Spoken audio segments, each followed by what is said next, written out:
Yeah, we're live, Lindey. Hopefully audio is coming through. Happy Mother's Day, you all. My mom actually just left today, unfortunately, so we don't get to spend the Mother's Day with her.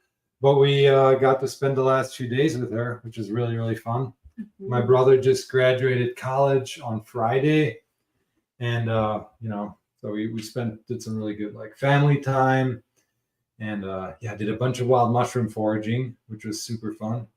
First few days didn't really get anything, and it's the morel season just started here in Montana. Yeah. We've been going out the last week, checking spots, nothing really happening. Well, I saw one guy who had 30 morels in his bag, and I looked for 2 hours and I saw nothing. And that was when? Wednesday? Thursday? Wednesday, probably. Yeah.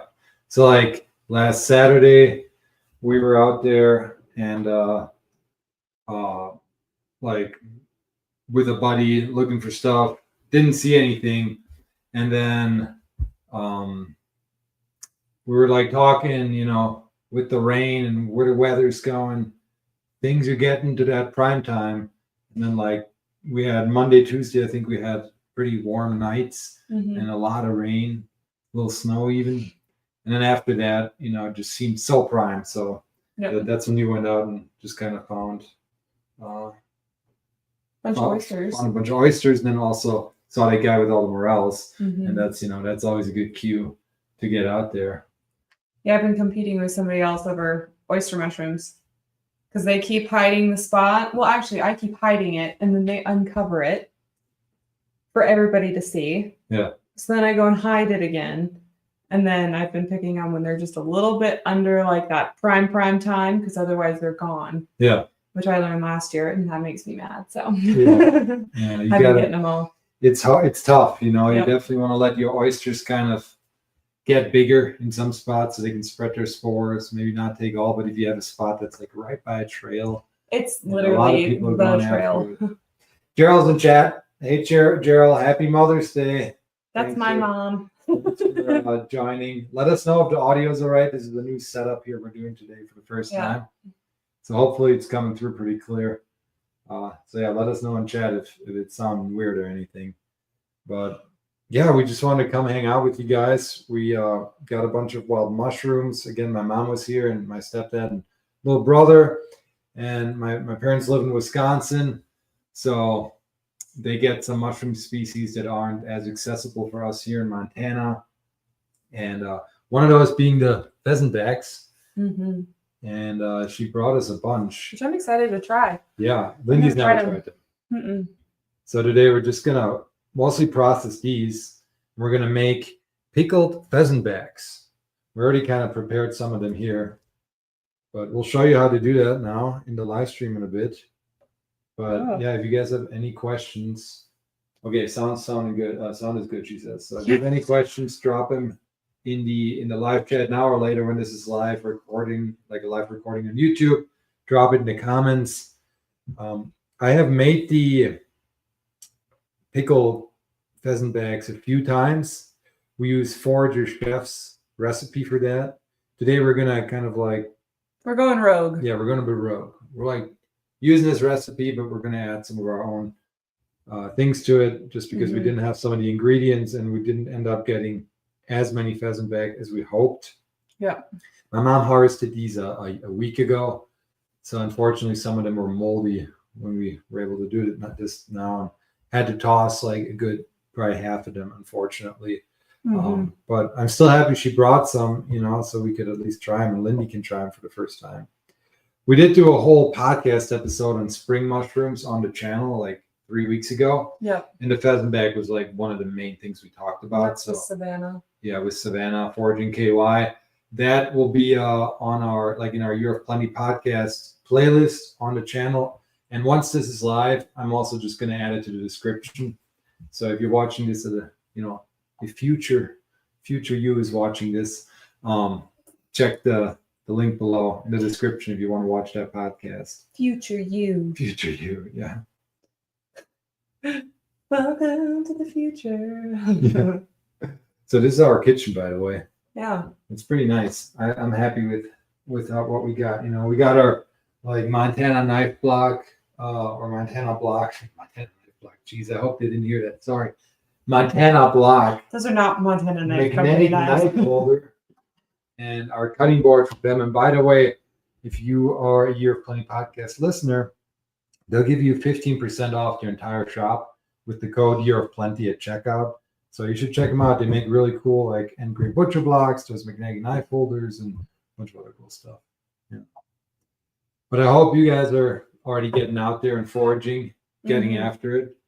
Yeah. If you already, have some ideas of what you're like going to forage for in the next few weeks, I know let asparagus. us know in the comments. Asparagus is popping pretty much everywhere right now too. Yeah, for us, Wisconsin, it should be popping already. Lindey found some recently along the river. Those tend to grow kind of in like road ditches, and we try not to get them there unless it's like a real nice country road. But along the river, that's kind of the best spot to get it, more like a hiking trail. Yeah, if you can find it. Yeah. Yeah.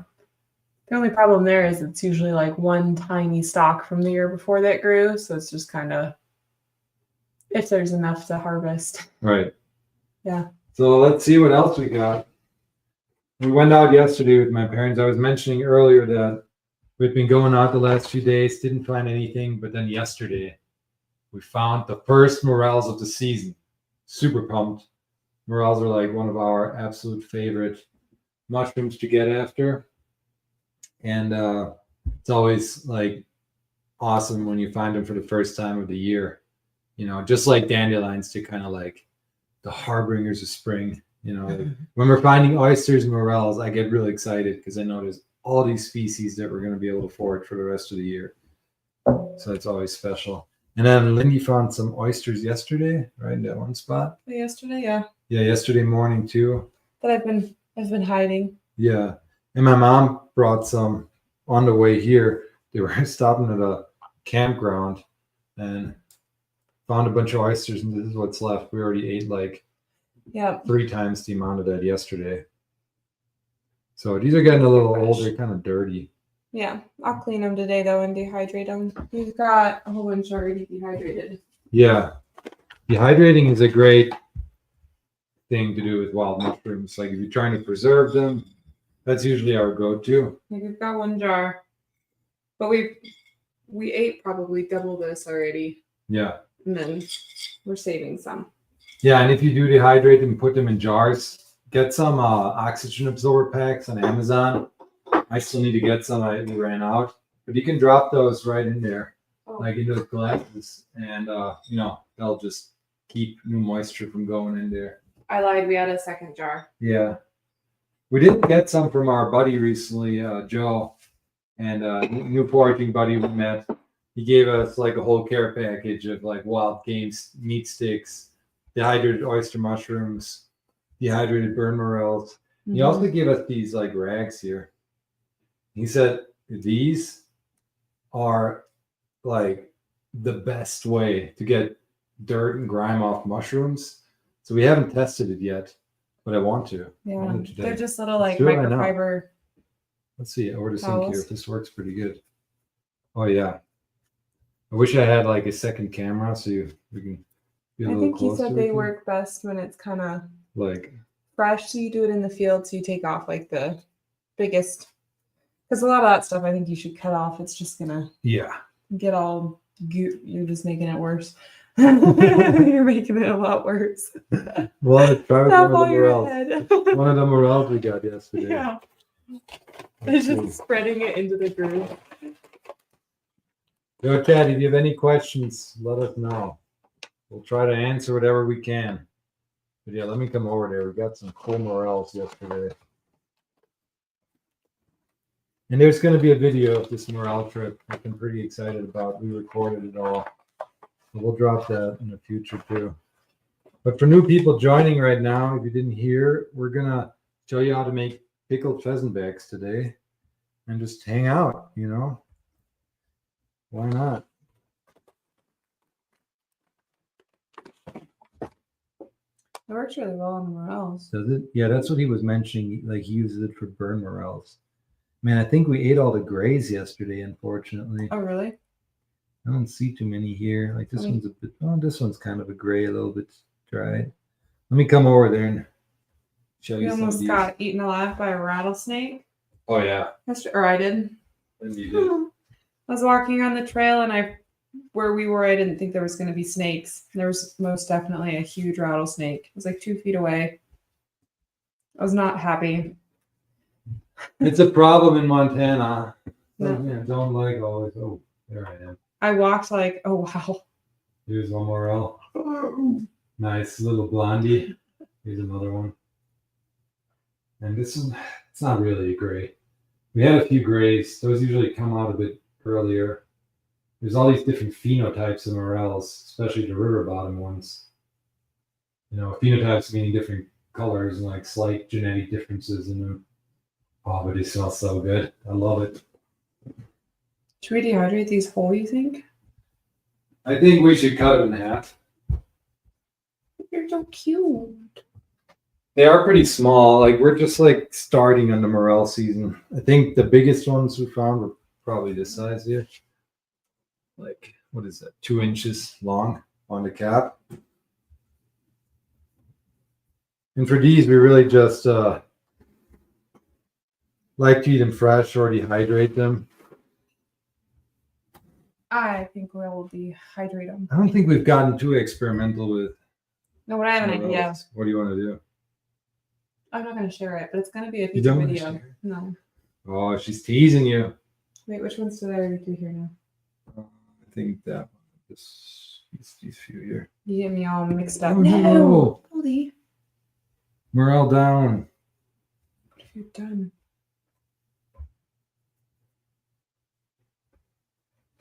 What have you done? Yeah, I guess little ones, like little itsy bitsy ones like this, we can just dehydrate whole. I do like cutting them in half though, because you never know if there's a bug in the inside. Like, it's always a good thing to check.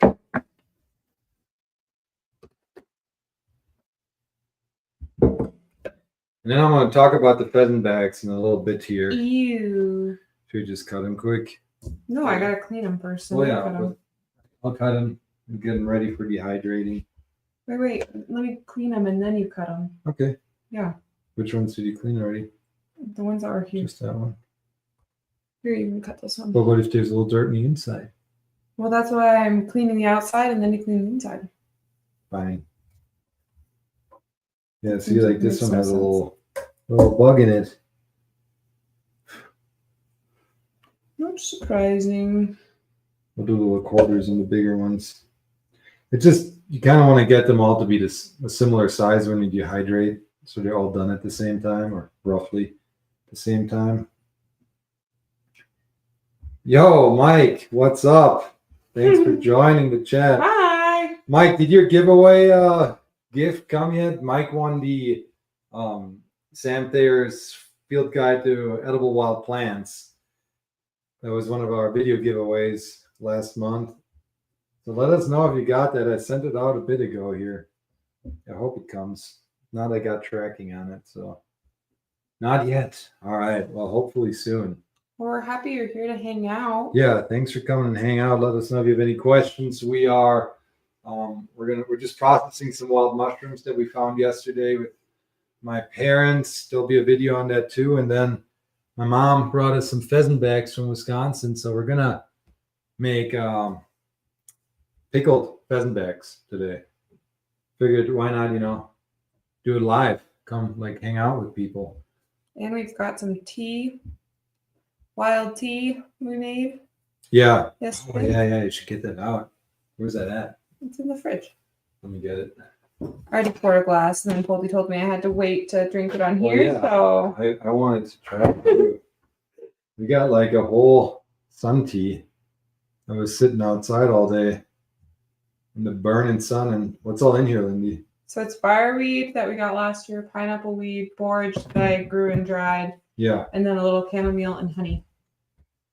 Let me get these. So fireweed tea, wild pineapple tea, and there's videos for both of these on the channel already if you want to check those out. I'll also add them in the description once these are live. But I don't think fireweed grows all over the U.S. It's definitely plentiful here in the Mountain West. Pineapple wheat, though, I'm pretty sure is in most of the U.S. and it's like a wild chamomile. It smells like pineapple. A really good one. I did get a haircut. I did get a haircut. Yes. Doesn't look nice. So short. I need to get another haircut, honestly. Have we live streamed since you got a haircut? I think we did, but I'm usually wearing a hat or something. Yeah. My mom just turned 60, so actually in 2 weeks we're flying to Europe, Germany, to visit family there. Go on a whole trip to Greece, and then on the way back we're gonna stop in Germany again and do a big birthday party for her. So we're missing out on some prime morel foraging time, unfortunately, but that's okay. I mean, we already got more than I think we did last year No, for morels. no. Yeah. No, there's videos on the channel that prove different. I don't remember. We got a lot of morels last year. Really? But we I don't remember that at all. we're gonna do hopefully a lot of burn morel foraging this year because we actually had some burns last year. And it's like the year after the burns is when you want to go and get them. Mm-hmm. That's when they're most plentiful. I'm hoping to do a podcast soon with like a burn morel mycologist expert. We're kind of in the works of planning that. That should be happening in June. But yeah, as soon as we're back from that trip, I'm hoping to get out there, film some burn morel videos, and hopefully we'll get into like that spot where, you know, we're picking gallons of them in like a day. My buddy Joe that we just met that I was mentioning earlier, he has really figured out the burn morels, and what did he say? He picked like 5 gallons in a day, or no more. Way more. 5 gallon buckets, I think he said. Yeah. Which that's just the most I've ever picked is like 1 5-gallon bucket in a day. I have never. And it's pretty crazy when you walk into a spot and there's like 500 morels around you, and you're just like freaking out, you know. Yeah. He said when you put your head down and it starts to feel like work, that's when you know you've got them. Yeah. Gerald was saying, did you use my chamomile? Yeah, I used your chamomile. It was great. All right, we wanted to try this. It was dried. We try some of this. A little ADHD brain going on today, guys. We don't know what's going on. We're just hanging out, you. I keep forgetting things. It's fine. I want to pour this into a whiskey glass. Why not? I've already got mine poured. Did you do a strainer? Yeah. I'm just gonna do it with all the stuff. Gross. Ooh, it smells really good. It looks like you got a lot of floaties. Does it matter? No. Yes. Cheers.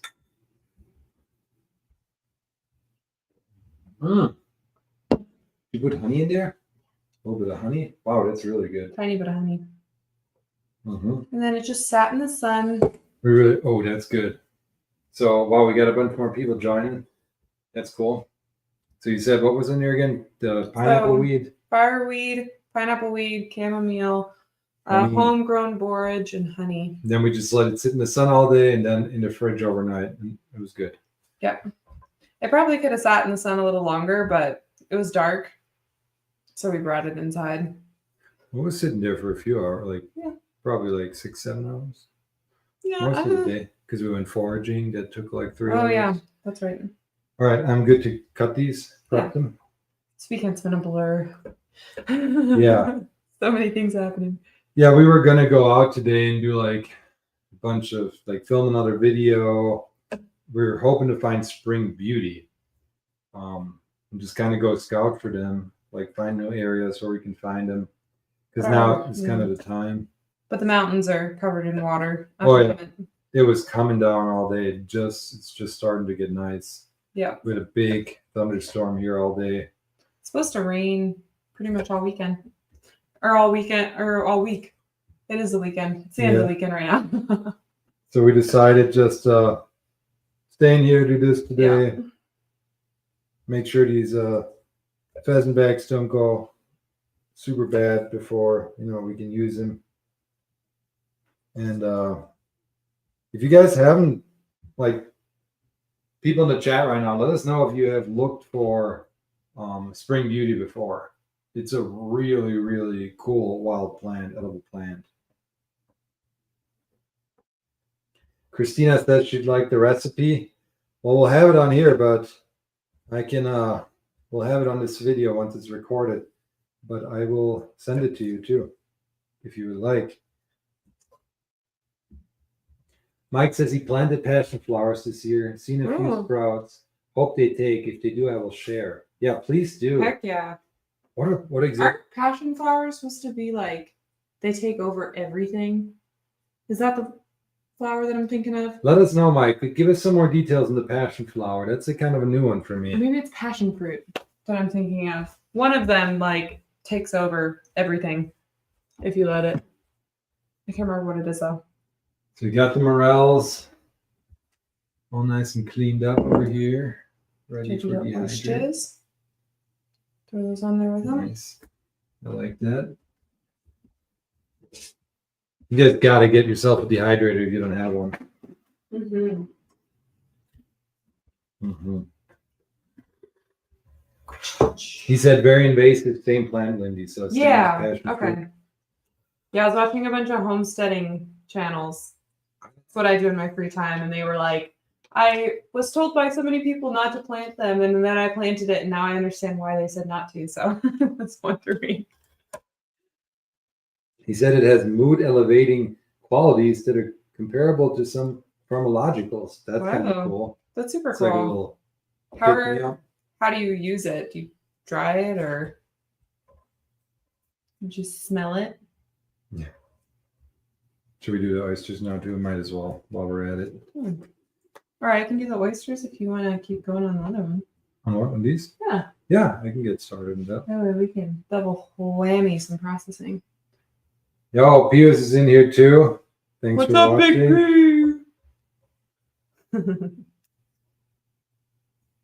Gerald said my chamomile mint came back this year. Never thought about doing sun tea with it. Yeah, you should. It's so easy. You literally just put it on water and put it outside. Yeah, I remember when we used to do it when we were little. We take a whole bunch of tea and put it in a mason jar and just leave it on the front porch. So, like I mentioned, the recipe we're gonna kind of work off of for these pheasant bags are from Forager Chef, foragerchef.com. Alan Bergo, awesome guy. I've had him on the Year of Plenty podcast like 3 years ago. So that interview is not on YouTube, sadly, because at that time I was just doing audio podcasts. So if you want to listen to that, find the Year of Plenty on like any podcast app, like Spotify or Apple Podcasts. Look up Year of Plenty Alan Bergo or Year of Plenty Forager Chef, and it should pop up.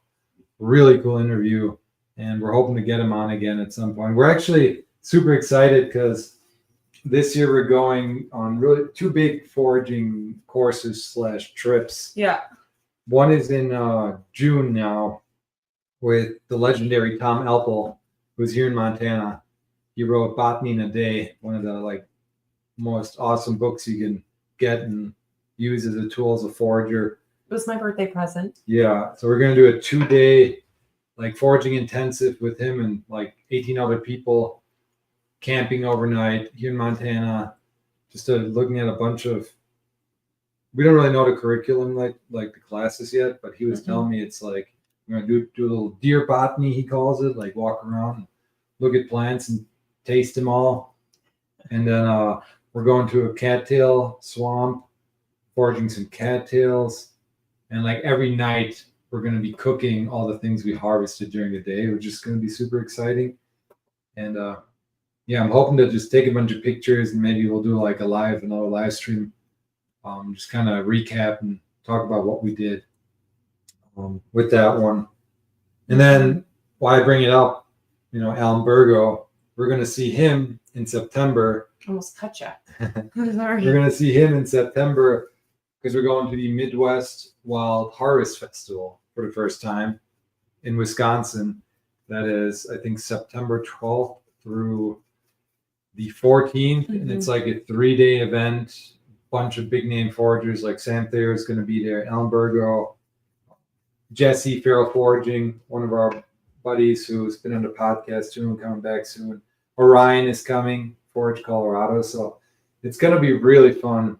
I'm really excited to meet some of these guys that I've interviewed in the past years in person for the first time, and just to kind of make those connections. But yeah, Bergo is cooking, and then Jesse for foraging. I mean, if you're on YouTube right now, you probably have seen his videos. He's just an incredible guy, makes really helpful videos. And going back to Spring Beauty foraging, he just dropped a video on those that I highly recommend you look at, just to like kind of learn more about Spring Beauty. And we'll have videos on them in the future too, just because we're still like, we found some spots now, but we're still looking for that spot where we feel really comfortable harvesting, a good amount of them. And actually the bulbs. So what you're looking for is Spring Beauty or the bulbs. They call them like potatoes of the Rockies. People say they taste like potatoes, but to me it's more like radish. Yeah, kind of radishy. The flavor I get from them. Let me come over there quick. I want to just show them a picture. Careful, guys. It's coming closer. I'm coming closer. I need to get a second camera for the setup here. He was in close earlier. Nothing but Polly.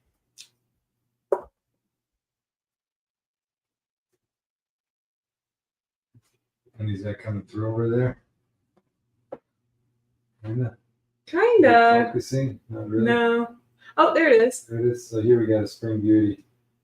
They usually have 5 white petals. They can be, they tend to be usually a little bit pink on the petals too, but can get also kind of dark pink, almost purplish.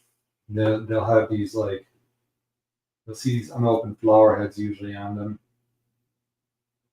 The one we have out here in Montana is a different species than what you'll get like in the eastern United States. Here's another picture.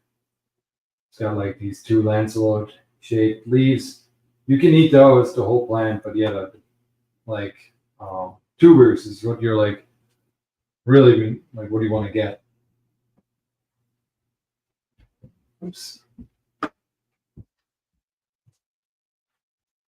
Yeah. And the tubers are like, it's just cool. I'm trying to learn more about like plants with actual tubers. Getting some more carbohydrates from the wild, because it's tough. Like there's not a ton of plants that provide good carbohydrates in quantity in the wild. I'm sure there's some out there, but I haven't learned enough about them, mostly because I've been like on this low carb diet thing for so long, but now I'm getting like more and more interested in like what nature has to offer in that sense. Yeah. Thank goodness. Oh, we gotta catch up with chat here. We're getting some cards. Mike Mason said Spring Beauties look like Israel Star. Yeah, kind of. And Christina said, I just don't know the ratio of the herbs in the water. I think she's talking about the recipe. Oh, yeah. Yeah, so I mean, we'll add it. A simple quick pickle is usually like 1-to-1 ratio of vinegar to water. It's like a good start. That can get a bit vinegary. I think this recipe from Bergo now has a 1-to-2 ratio. Let's see. And from there, once you get the ratio of water, vinegar, and salt, you can really add whatever you want, get experimental with it. That's the fun part. So he does, let's see. In his pickled dried saddle recipe, he does 1 cup of champagne vinegar and 2 cups of water, but he also uses 1 pound of pheasant back, and I don't think we're really going to have that today. No. Sadly. So we're going to do like, his recipe makes 2 pint jars. We're just going to do 1. Yeah. But yeah, let me show those pheasant bags, and then we'll get into that.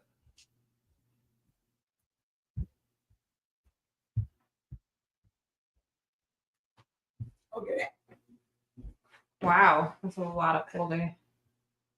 Here's a pheasant bag. Here's a tiny one. They're a little old now, but that's okay. So again, there's this whole podcast episode with Savannah where we go deep, but you want to get these usually when they're pretty young. These can get huge, big. And again, I want to look on the underside. You'll see the pores. And you want to look for the ones that have small pores. Like this one. This one's pretty, they're pretty big already. And then the other thing you want to look for is like, do these pores scrape off pretty easily?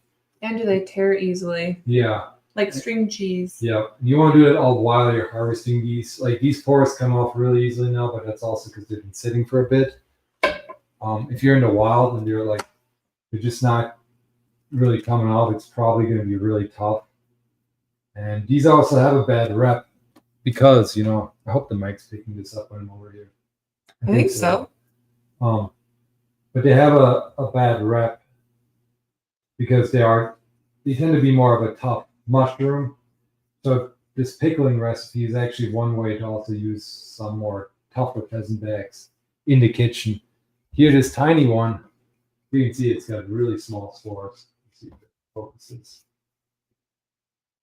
No, it's focusing. But yeah, very tiny pores. The cool part about these, they smell like cucumber. Some people say watermelon. It's kind of a mix of both. Is it bad rep or bad rap? I don't know. I'm German.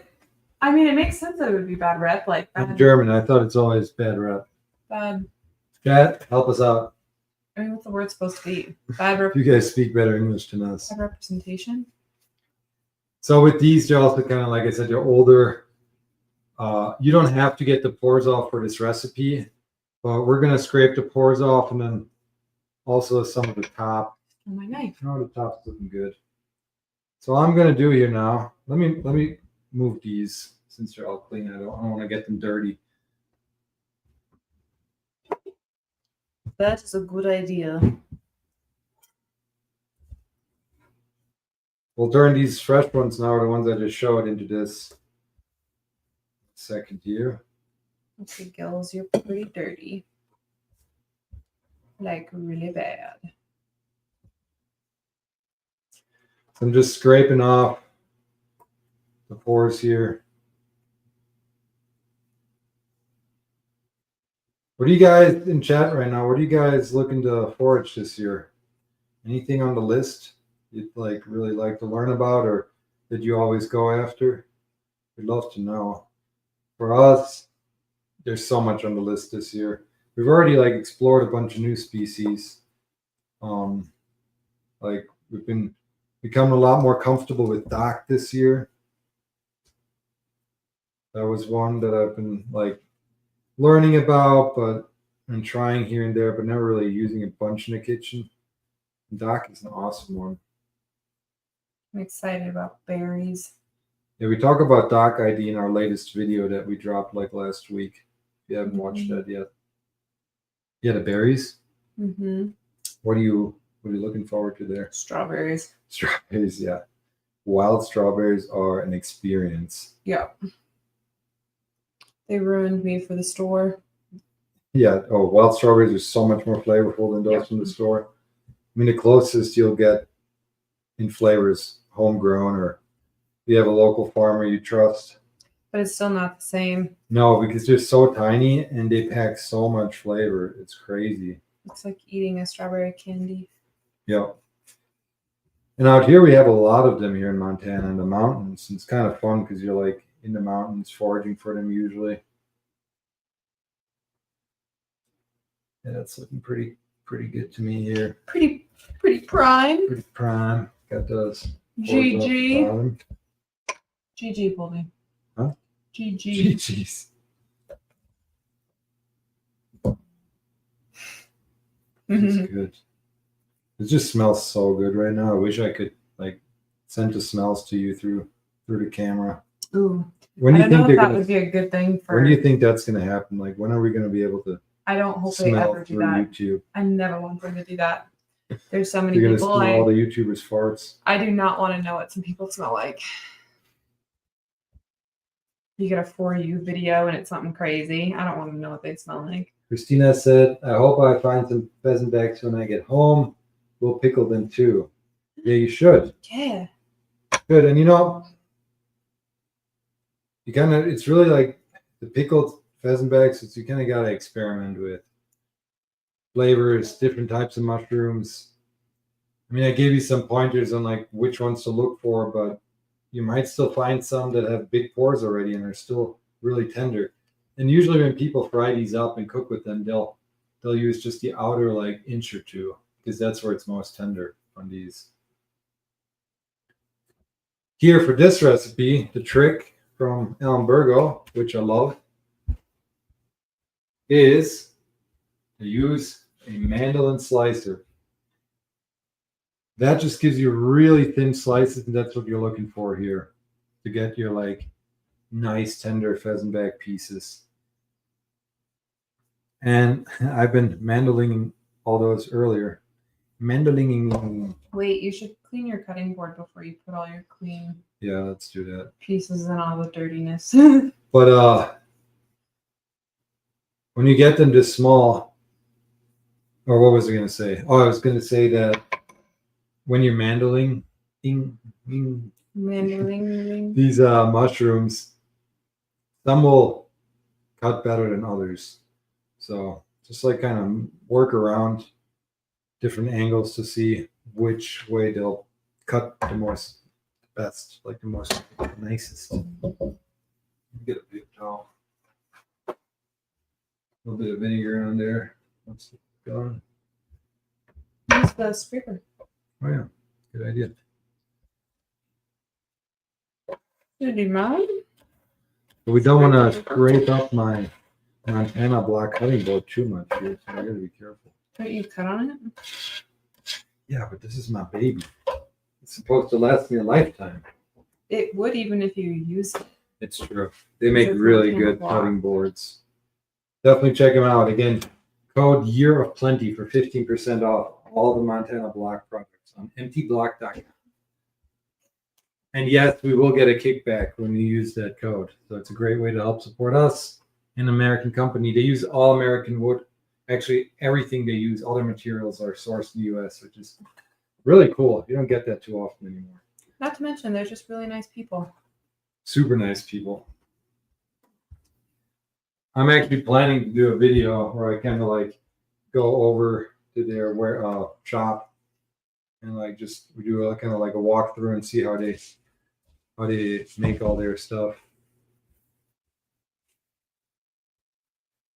So Gerald's asking, I wonder if tarragon would be good with pickled mushrooms. Oh, I bet. Tarragon is like kind of this like underrated spice. It's like, you know, you go to the store, you see like basil, mint, dill, you know, the basic ones. I don't see tarragon too often in stores around here, at least. I've been wanting to grow that. If we were later in the season right now, I'd be using some wild spices like bee balm, monarda, one of my favorites. I like to call it wild oregano because it really does smell and taste like wild oregano, like oregano. You might ask them. My mom's oregano still. Oh, yeah. Or something. Well, okay, I'm just gonna mandolin these. Maybe. This one is a bit more brittle, as you can see, so this one's coming out not as nice, but it's okay. You want thin slices. It's not too bad. Oh, these are dirty. Again, you really want to do this when these are super fresh, because then they're most firm. We didn't want to let these go to waste, and I just like them pickled the most. Christina asked, can you pickle every mushroom? I don't know. I think so. We've done oil pickled chanterelles and porcini buttons before, like where you put them in a olive oil marinade. I haven't gone really beyond pheasant backs with pickling, I don't think. Not that I can remember right now. But been foraging for a while, so maybe can't always remember all the things I made. So this little stump, I'm just going to leave because this back part tends to be just super tough. Got the oysters? Yep. We'll dehydrate this later. Yep. Don't want to turn the dehydrator on right now. Have you guys just listened to? I think that would annoy you guys. My tarragon is already a foot high, Gerald said. Wow. That's cool. Is that a plant that like, is that a perennial? I assume it's a perennial. We open the dehydrator, please. I was messing around. I'm sure we don't forget that later. I Turn know. it on. Nice. Look at that. I won't forget. Okay. So we got our pheasant bag all cut up. Nice. We've had some tea, some mushrooms. Let's keep going on this recipe. You sound like you're sharpening a sword. Yeah, I'm going to battle. Okay, so Forager Chef uses the following ingredients: 1 pound of pheasant backs, 4 ounces of shallots, 1 cup of champagne vinegar, 2 cups of water, 1 tablespoon kosher salt. Oh no, not that one. That one's just for mushroom. I know I dropped it. So let's get all the mushrooms off. 1 tablespoon of kosher salt, 1 ounce fresh dill chopped, 3 large jalapenos, 1 large clove of garlic finely chopped, and 1 tablespoon of flavorless cooking oil. Oh my God, Alan Bergo, I love you, but why are you using them seed oil? Just kidding. Don't want to start all that discussion. We don't really use seed oil. Unless we do chat, in which case. When do we use seed oil? No, I mean like the chat to start the conversation. Oh, I'm not a fan of seed oils at all. I just don't believe in this ultra processed crap. But we're not starting that conversation right now. Yeah. Joe said for the tarragon, I don't think it was a perennial, but it came back. Interesting. Yeah. No, I think most of those herbs are perennials. Okay, so yeah, those are the ingredients he uses. And again, this makes 2 pint jars. We don't have a pound of pheasant back here now. We have like enough for 1 jar. So that's what we're gonna do here. We also don't want this to be super spicy. Like he's making basically, he says it's an easy pickle similar in flavor to Midwestern dilly pickles. These should be very spicy. Since the heat of the jalapenos can vary, you may need to adjust the heat with a pinch or 2 of cayenne. We don't really want to make it too spicy, honestly. We are going to use some homegrown Hungarian peppers here. Right? Is that what he said there? I don't remember. Our buddy, they're really good. Our buddy Chef Will gave us a bunch of seed starts last year, and it's like, here are these peppers, grow them, they're really good. So we did, and we dehydrated a bunch.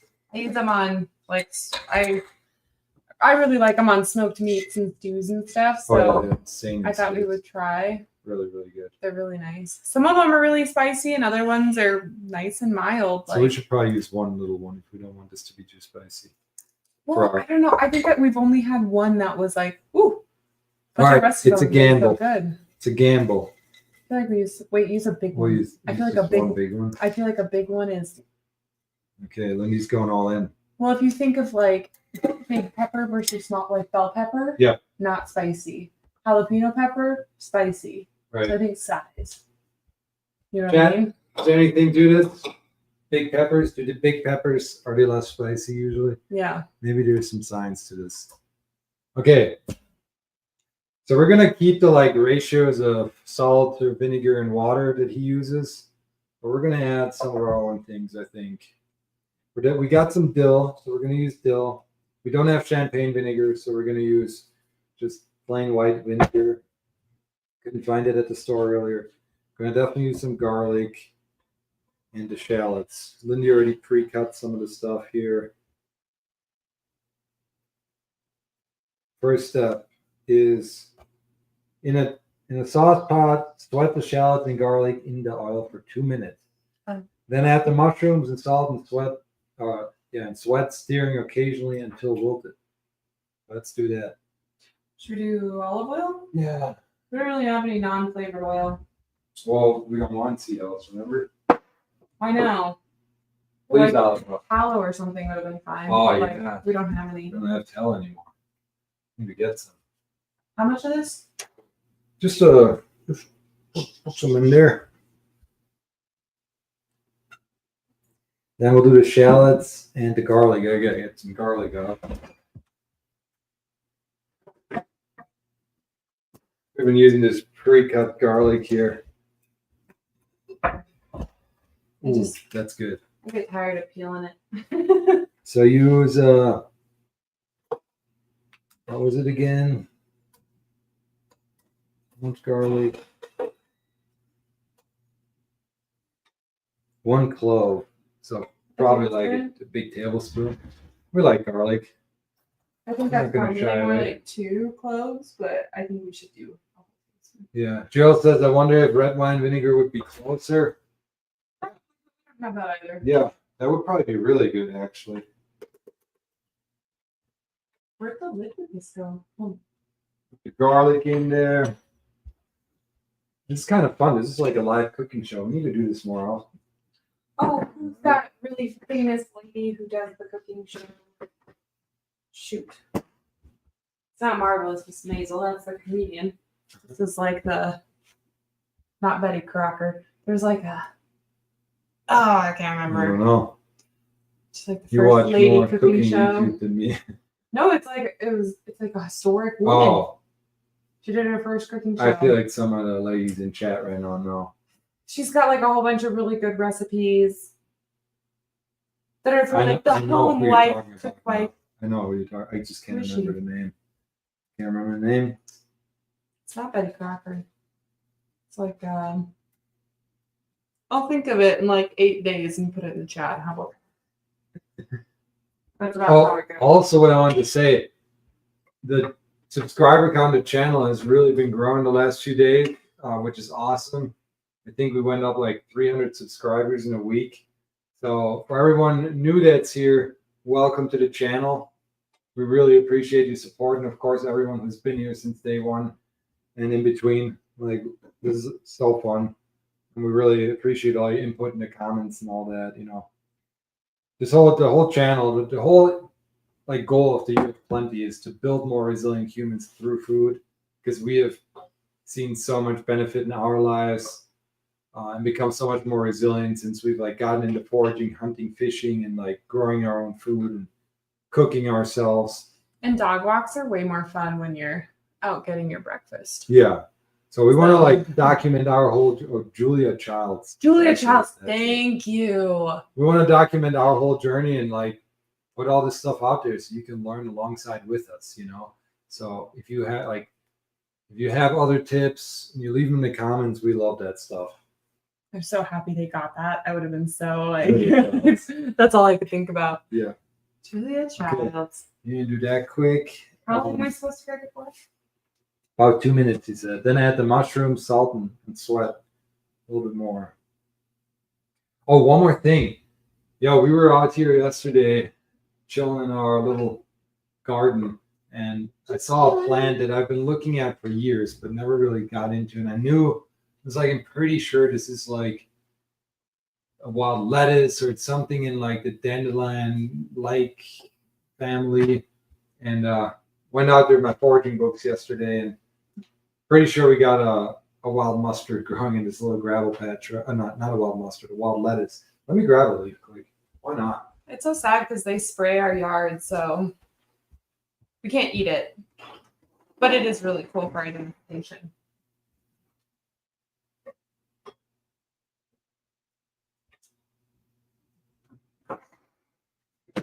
I feel like if I had my own cooking channel, it would just be kind of socially awkward cooking with Lindey. Never talk. I just stand there and you cook with me. All right, here we go. Nice. See how this kind of looks like a dandelion? But it's much more glabrous, like super smooth and flat. There's no little hairs anywhere. Like the dandelion sometimes has a little bit of like almost woolly stuff on it, on the mid vein. It has those lobes that point backwards. But something I learned now with the wild lettuce is it has these spikes along the bottom of the mid vein, and this has it. We're pretty sure it's a type of wild lettuce. I haven't explored the wild lettuce much yet, mostly because I don't eat much lettuce. And I was like, well, lettuce really isn't nutritious. And we also try to like maximize the nutrition. But you know, wild plants tend to have a lot more nutrition than those store-bought ones. So I want to explore it more. I know there's some fun things you can do with it. and I'm still not 100% sure what type of wild lettuce this is. I believe it's a prickly lettuce. But yeah, still, I think that's Lecutata cereola or something like that for the scientific name. But yeah, I'm gonna try to explore this some more because now that I like looked into it more the other day, I've just been seeing it all over in our neighborhood. I wouldn't harvest it there necessarily, but I'm sure we can find this in the wild too. Mushrooms are going in, Jet. Mushrooms are going in. Let's go. But he didn't say anywhere how much salt. It did say how much salt. I just didn't. Where? Let's see. I just looked. I didn't see Really? salt. Yeah, 1 tablespoon salt, kosher salt. We don't have kosher, but we're gonna We do. do. Well, we got Redmond's real salt, way better. We have canning pickling salt. No, I don't want that. No? Okay. I want the real salt. It's called real salt from the U.S. like ancient mine. Ooh, you know what that means? You get to use your new measuring tools. We got rid of the plastic. Out with it. We don't want it. Trying to I feel like an adult. slowly trying to get like totally away from the plastic. It's hard. I mean, you guys know everything's plastic out there for kitchen utensils. That's Wait, like you we said don't- 1 tablespoon? Yeah. Tablespoon, right? Oh yeah, but remember he does 2 jars, so do half. Did we forget to have? What do we have? No, I think we did everything right so far. Okay, so I need 1/4 tablespoon. I kind of like having these chunks in here so I can like eat them. What is that? A teaspoon? Right? No, 1/4 tablespoon. no, do a half a tablespoon. I know. That's what I'm trying to figure out. What's the? I don't have a half a. Wait. Just do fill half of your tablespoon thing with. No, but you just said. Wait, yeah. No, I was right the first time. That's what I had, and then you made me second guess it. It's like cooking with my mom as a kid. I would like kind of. I just put it in there, and she'd go, "Is that a tablespoon?" Like I have no idea. Gerald, is this true? Yeah. I still do that.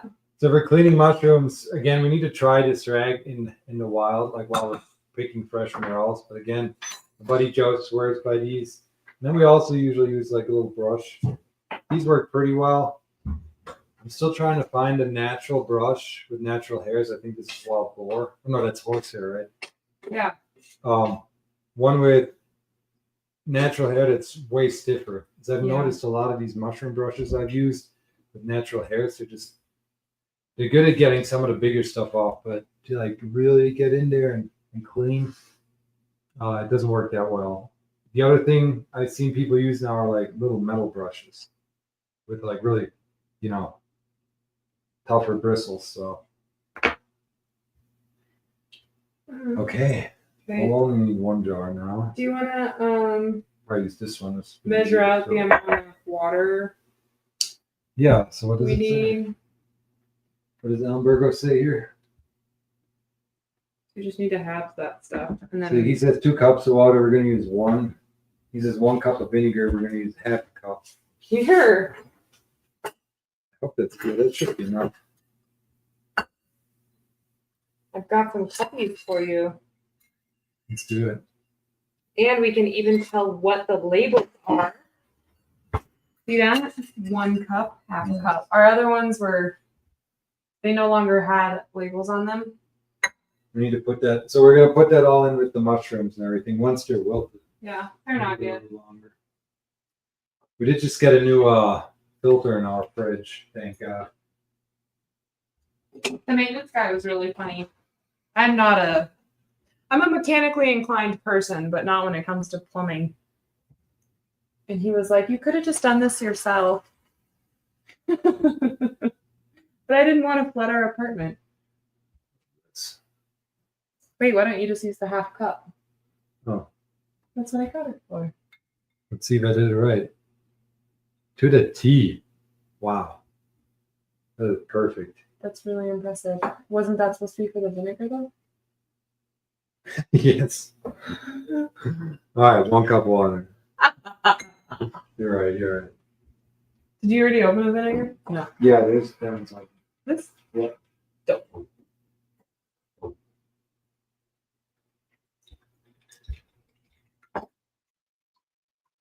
Gerald says it's true. 1.5 teaspoons is half a tablespoon. There you go. Thanks. I think one teaspoon is 5 grams, or maybe it's 1 tablespoon that's 5 grams. I think it depends on what you're weighing. Yeah, that's Is true. However, I many mean, grams. one cup of feathers is not the same as 1 cup of sand. You know? No, 1 cup of feathers is the exact same as 1 cup of sand. Not weight wise. No, but 1 cup to 1 cup Yeah. is still 1 Yeah. cup. 1 Yeah. pound to 1 pound is Different. Okay. It's starting to look good.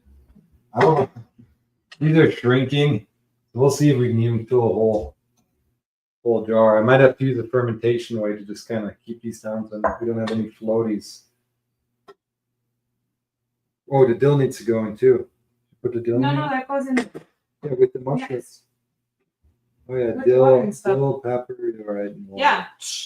Let's cut this off. Doesn't even know. You might want to leave a. Should we There's just a one lot cut? of seeds. Oh, the seeds are what make it really spicy, right? I guess we could do a cut. We just want to be able to get it I'm out. gonna do a rip. I don't know if we'll want to eat You it. can just dump some of these seeds out. Don't need to use them all. That's good. That's good. Oh, smart. Good move. See?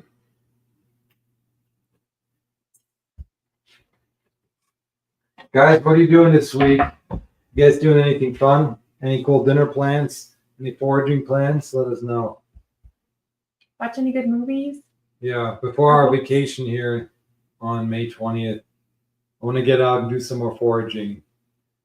Because by the time we're back, there's going to be some plants that are kind of past their harvest date. And I want to film at least one more YouTube video. I got like 3 I'm editing right now, so they're coming. They're coming. I'm just going to put some chairs back together. Mm-hmm. One of the videos we're working on, check it out.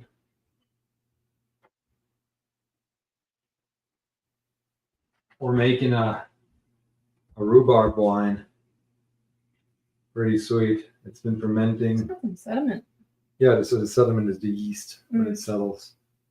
In like a month, we're gonna rack this into a new carboy, and then every time you rack it, some of that yeast sediment is left behind, so it gets more and more clear, more and more like filtered almost. I just thought of like a good T-shirt. What? You do like a nice rack, and it's just like a picture of racking Racking? the carboy. Oh yeah. Nice rack. Yeah, nice rack. I like that. That's funny. That's like such a niche group of people would like that. Do we put everything in there now? Yeah. Daryl's saying you're going camping. Yay! Camping sounds fun. We're excited to do some camping this year. And then they're gonna come pick up our dog.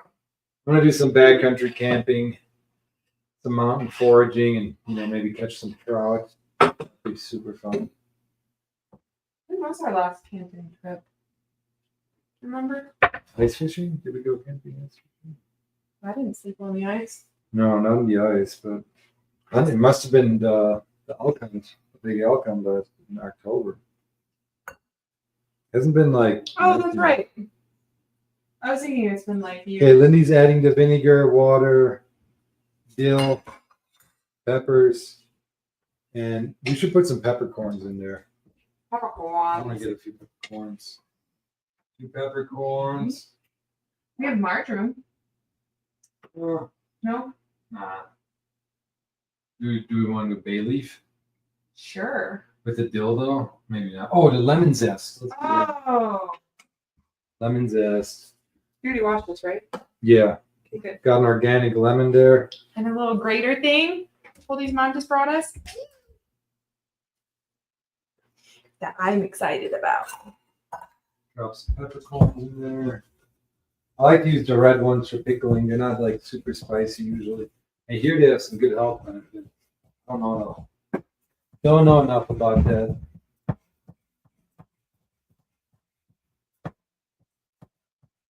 Okay.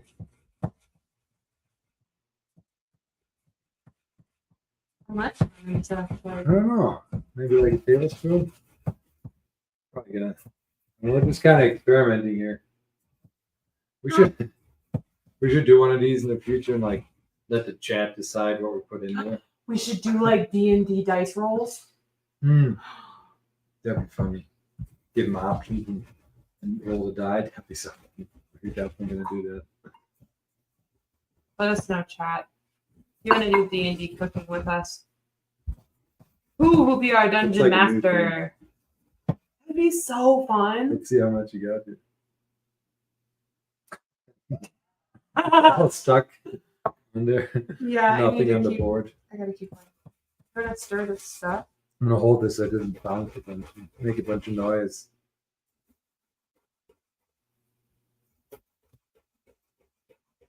I wonder if that's a good sound for them. Like, is that ASMR or is that like nails on chalkboard? I'd say nails on chalkboard.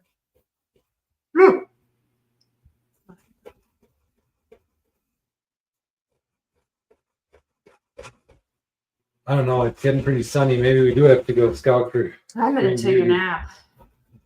We're gonna do some gaming.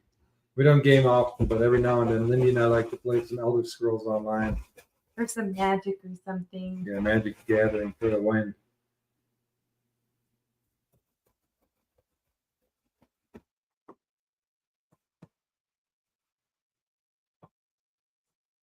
Oh, I wanted to show you this one. I saw this crazy post today. Hang on. You're gonna have to hear this. Maybe, yeah, that's probably fine. Especially these scrapes and that up. You see- Here, use your finger. Put your finger. Put it on the scrapey. Put it on the scrapey thing. Here, like that. Yeah. My words don't work.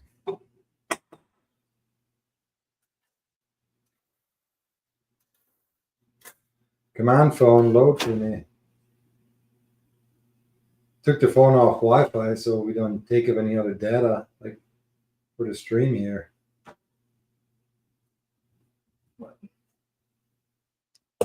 It smells really good. All right, this is a crazy post I saw on Instagram today from futuretech.exe, and I need to like verify this still, but they say the headline is, "We now have evidence of how old trees share critical intel with forest youth."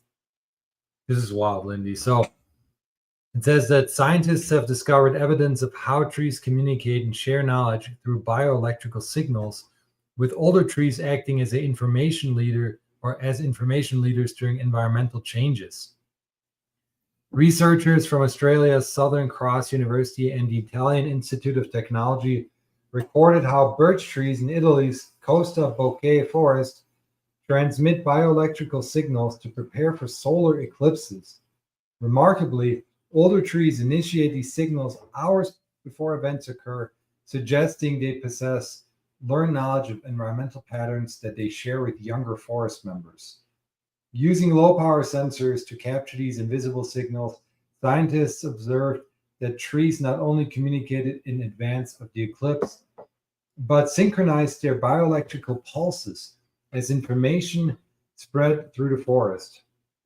The coordination helps minimize disruption to critical biological functions like nutrient transport, water regulation, and defense chemical production during unexpected environmental changes. The research challenges previous assumptions that such coordinated communication exists only in the animal kingdom. It also highlights the ecological importance of preserving older forests, which appear to function as living repositories of environmental knowledge crucial for ecosystem resilience.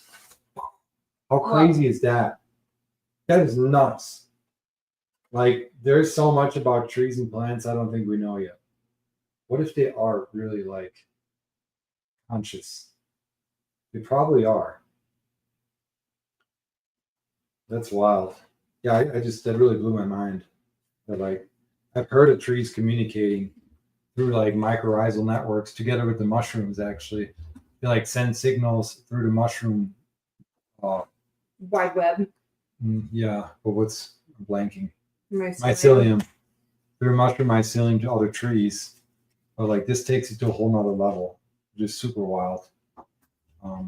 So much more we have to discover about nature and all that, and like doing all this foraging and stuff is just awesome because it gets you so much closer to that. It's crazy. Was it you who told me about their friends who just had people from the city there, and their kids had never played on grass? I don't think that was you, maybe. Might have been me, It's- but Like, think about that. There's kids out there right now who've only played on concrete slabs or roads. They've never actually spent time touching grass in the forest. It's wild. what do we have to do now? I feel like it's supposed to go in something. Yeah, one sec. Mike says, I bet the mushrooms and trees have long-term relationships. They definitely do. Like, I can totally see that. Okay, so we put everything together. We're cooking everything. We're getting everything to a boil here. Oh, he says gently simmer for a few minutes. Then pack the mixture into pint jars and process in a water bath or refrigerate. So what I'm going to do is my jar, I'm just going to put a little bit of warm water on it so it's not like a shock once you put that Oh, good. that hot liquid in there. I thought you threw away the lemon. I hope this isn't too like annoying here with water. Probably really bad. What we need to do is come on, warm water. Do you ever watch those AI, like, there's a carrot AI, where it's like the carrot king, and all the carrots have different Here we go. symbiotic Now it's relationships with other carrots. I'm warm. pretty sure that's how, like, trees and mushrooms are. The mushrooms are the fighters of the forest, and, like, trees are the kings. And they're, like, at the feet of the kings of trees. Yeah, I could see And the that. mushrooms are the little More like the worker bees, more like you the know? mushrooms are the freaking kings. It's crazy. No, trees are much bigger. Yeah, Giant versus ant, you know what I I mean? think the largest organism in the world is a mushroom mushroom mycelium that spans like an insane amount of football fields. Let me look that up. Let me look that up. Hang on. What do you think? How many football fields? For one mushroom? Mm-hmm. For one mycelium. One One individual. football field. The largest known living, this is the AI overview on Google. The largest known living organism is a single fungal organism, specifically a honey mushroom, located in Malheur National Forest in Oregon.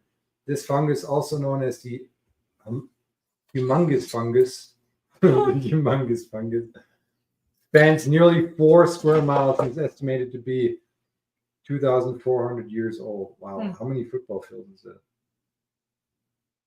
In football lot. fields. Should ask ChatGPT.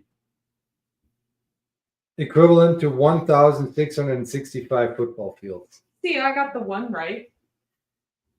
Very close. 11 miles, Mike Mason says. Same Yeah, he thing. knew about it. Mike. This guy knows That's everything. wild. Yeah, Mike's like on top of it. That's awesome. Okay, are we good here, you think? Yeah. It simmered for a few minutes. Yeah. Ready? Yeah, let's put it in there and hope our glass doesn't break. What's up? Kat, has your glass ever broken while you were like pickling? It happened to me once, but I think the jar was already a bit cracked when it happened. Oh. I've had them explode in the freezer. Oh, sorry. Get it in there. I'm just in my mind.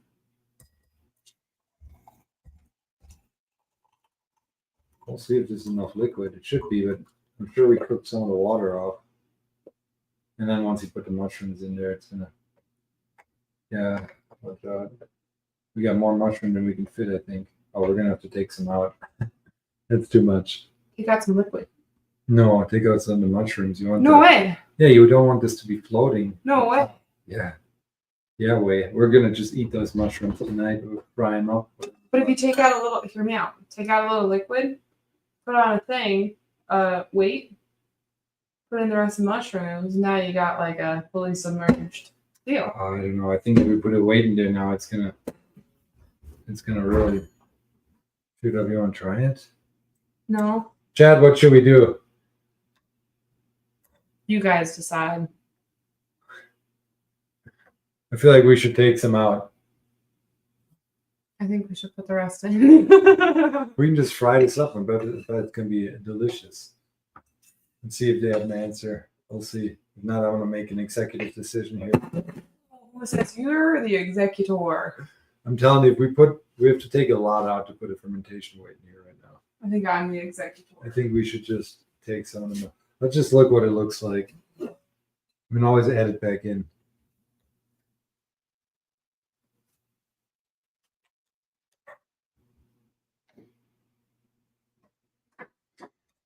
I guess we had a little bit too much mushroom. Too excited. An inch headspace. Yeah, we didn't. Now we kind of do. Wait, we can do a bigger jar. No? Yeah, you could guess. But then we probably don't have enough liquid. Oh. Let's just take a little out and we'll cook the rest up. Oh man. It's gonna be tasty. Oh man. It's gonna be good. Hurting me. You want to try the fermentation weight? No. Yeah, we have an inch headspace now. We have a few floaters, but I think it's gonna be just fine.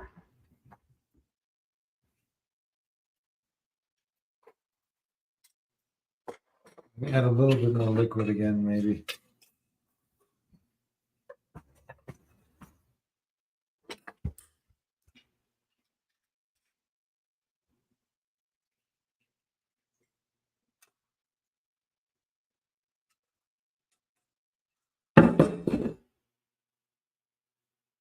Add rosemary. Whoa. Let's do it. We have rosemary? I think we do. Let's do it. No rosemary.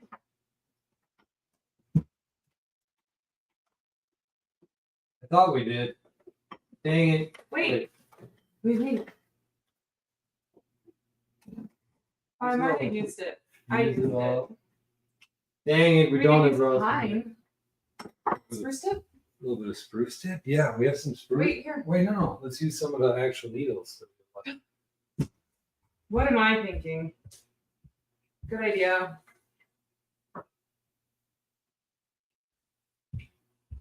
If it ends up good, I'm gonna be really. It's actually Douglas fir. I'm gonna add some Douglas fir needles in there. That should give it a bit of like a rosemary touch. I like that idea. As well as citrus.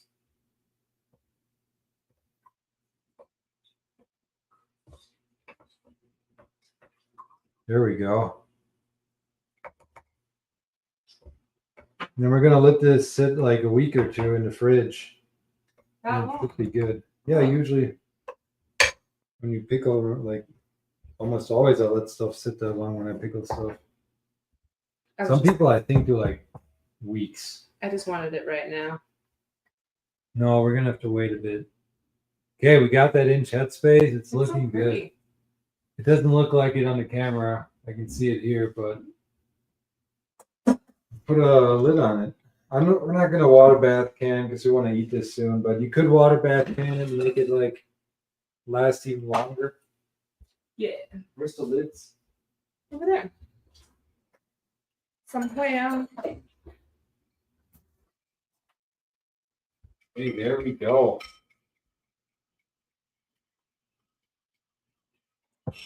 And now we got lemon jello. So what? Do we flip it now? I've done that in the past. Flip it around and kind of puts a little seal on it. I think. I remember I've done that with. There's one time I found a smelt pickling recipe where I did that. Smelt? Smelt? Oh, it was amazing. I've I never need to had take smelt. you. One day we're gonna go to Wisconsin, visit Jimmy Jeb Outdoors, my buddy, and we're gonna go smelting. Jimmy Jeb sounds like a fake name. It is a fake name. Look him up on YouTube. Jimmy Jeb Outdoors, best fishing channel. Is it a out fake there. name? Yeah, it's a fake Okay. name. I was like, it's like John Smith. It's just a troll. Jimmy Jeb. They're so funny. But we're gonna go smelting. That's so funny. Do you like go with a net? You go like all night. You just walk in and out and in and out. 2 people. And if you time it right, one go, you'll have like 200, 500 fish in there. Do you have to process them all? Yeah, Oh, I did. Lord. I just cut them open, got the guts out, but some people eat them whole, like with everything. I mean, I've eaten fried minnows whole. They're really good. They also actually they smell like cucumber watermelon, just like the mushrooms. They're very good. Interesting. They're an invasive in the Great Lakes, so there's like, I don't think there's a limit on them. Yeah. When we went that one time, like my buddy's really good at timing the catch. Like they come into shore to spawn, and he's usually really good at timing it. But that day we were just a little too early, and we had to work our butts off. We went from 7 p.m. till 4 a.m. nonstop, in out, in out. And the first time I'm walking into this is Lake Superior in April. The first time I'm walking in with the net, I feel water in my waders, and I'm like, oh no, I have a hole in my waders, and we just started this. And I'm like, guys, I have a hole. And they're like, no. Well, I had to tough it out. And we go back, and I walk in one more time, and I feel it again. And I look down, and I had just been going too deep, so I had water coming in the top of my waders. And I was drenched for the rest of the night, and it was pretty horrible. At least you didn't have a hole in your waders. I didn't have a hole in my waders. You just had the only hole in the waders. Yeah. Well, here we go. Here we got our jars, our jar mushrooms. Let me bring it over. It's kind of hot. Maybe that's what go-go boots are for. You know? I don't know what go-go boots are. Those are like the stripper shoes. Oh. Like dudes with stripper shoes, but with their waders on so they can get extra deep. Check it out. Beautiful. That sounded weird to say. Sorry, chat. And you got to keep this PG for you. No, it is PG. I'm saying like think like stilts. Because then you can go farther out. Yeah. Like fly fishing on stilts. Can you imagine? That would lake? Be I guess maybe practical. But you could get so much farther. And you just don't get wet. Yeah. Yeah. Maybe that's a future video. A short. I mean, if somebody's super into fishing, maybe they could like start a channel. I'd watch that. Yeah. Absolutely. Stilt guy fly fishing. All right, one more thing. We have some beautiful flowers here. These are some wild mustards from the neighborhood we're trying to identify. Pretty sure I got the pennycress here. And then this is a musk mustard that I've identified now. And this one is one that Orion from Foraged, Colorado told us to look for in one of the podcast episodes we did like a month ago. When we talked in that episode all about mustards and like making your own mustard condiment with the seeds. And he was saying that the musk mustard is a really good one. Not necessarily to make the mustard condiment, but just to eat. So I need to find it in the wild. Super pretty. You're cool. Yeah. That's the benefit of dating a forager. You always got flowers. True. All right, guys. That was super fun. We need to do this more often. We appreciate everyone that's been in here this whole time. Mike said, Lindey, you better wrap a pool noodle around your waist in case the big one tries to pull you over. I'd have a life jacket. I don't swim well. Yeah, you don't swim well. You definitely need a life jacket. Maybe like your whole body is pool noodles. Around. I'd turn into where the river runs through it, the scene where he's being dragged down the river with the fish. Mm-hmm. It'd be me. Yeah. Yeah. Mm. I got a bit of a fibrous leaf. Oh, that's gross. Yeah. All right, guys. Forge. Thanks, Mike. Thanks, Gerald. Thanks, everyone else who watched. Really appreciate you. And we're gonna keep doing these, and hopefully one day we'll have like 100 people in chat. That's still my goal. It'll be super fun. And then we'll look back at these early live streams and be like, yeah. I think it'd be fun to have like a make our meal for us, and we just have people like first person that puts in a number 1 to 5 is the piece of food that we put in our meal. Yeah. We do like Ingredients. 3 to 5 options, and the first person 1 to 5. That would be super fun. No one's doing Maybe that's how they made the meat cereal. Have you guys Meat seen like cereal? the carnivore Oh, yeah. cereal? Seems We a need to little do messed that. up. I'm excited to try it. So tell us more But- about the meat cereal. It's just ground meat, and you like put a whole bunch of sugar on it, basically. Yeah, I think you make little balls of Yeah. like puffball looking Yeah. meat.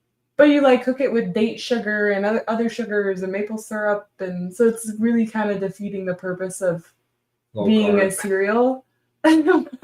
All the videos I've watched, it's like sugar on sugar on sugar. I've definitely put honey and maple syrup on meat, and if you haven't done that, it's insane. It is really good.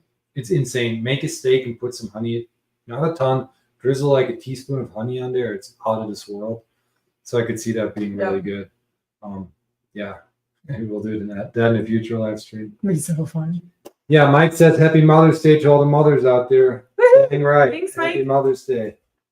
All right, guys. Thanks so much for chiming in. Till next time, keep an eye out for more videos coming. And once this is recorded, the description is going to have our foraging playlist. So you can find all the foraging videos there and the Year of Plenty podcast playlist with all the in-depth episodes if you want to get real nerdy. Mm-hmm. Bye-bye.